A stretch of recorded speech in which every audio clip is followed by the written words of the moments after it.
एक छोटा सा पौधा था। वह एक बड़े से पेड़ की छाया में लगा था। वह हमेशा अपने आप से सोचता था, काश मैं भी इस पेड़ की तरह बड़ा और मजबूत हो जाता।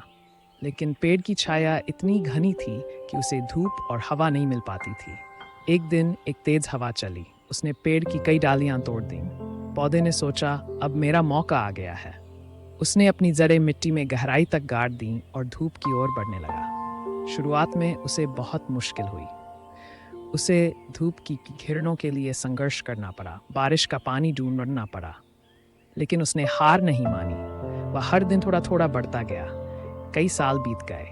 वह छोटा सा पौधा अब एक बड़ा पेड़ बन गया था। उसकी डालियां आसमान को छू रही थीं। उसने अपनी जड़ों से मिट्टी को मजबूत किया और अपनी छाया से कई पौधों को जीवन दिया। उसकी घनी शाखाएं पक्षियों का आशियाना बन गईं। उसकी छाया में थके हुए राहगीर सुस्ताने लगे और उसकी जड़ों से जमीन को मजबूती मिलने लगी। जो कभी खुद धूप और हवा के लिए तरसता था, अब वही दूसरों को राहत दे रहा था। लेकिन इस सफलता के साथ ही उसने एक और बड़ी बात सीखी। सिर्फ बड़ा और मजबूत बनना ही काफी नहीं, बल्कि दूसरों के लिए उपयोगी बनना भी जरूरी है। उसने देखा कि कुछ छोटे पौधे उसकी छाया में धीरे धीरे बढ़ने की कोशिश कर रहे थे, ठीक वैसे ही जैसे कभी वह खुद संघर्ष कर रहा था। यह देखकर उसने अपनी शाखाएं थोड़ा ऊपर उठा लीं ताकि नीचे के पौधों को भी रोशनी और हवा मिल सके। उसने अपने अनुभव से सीखा कि सच्ची सफलता वही है जो दूसरों को भी आगे बढ़ने का मौका दे।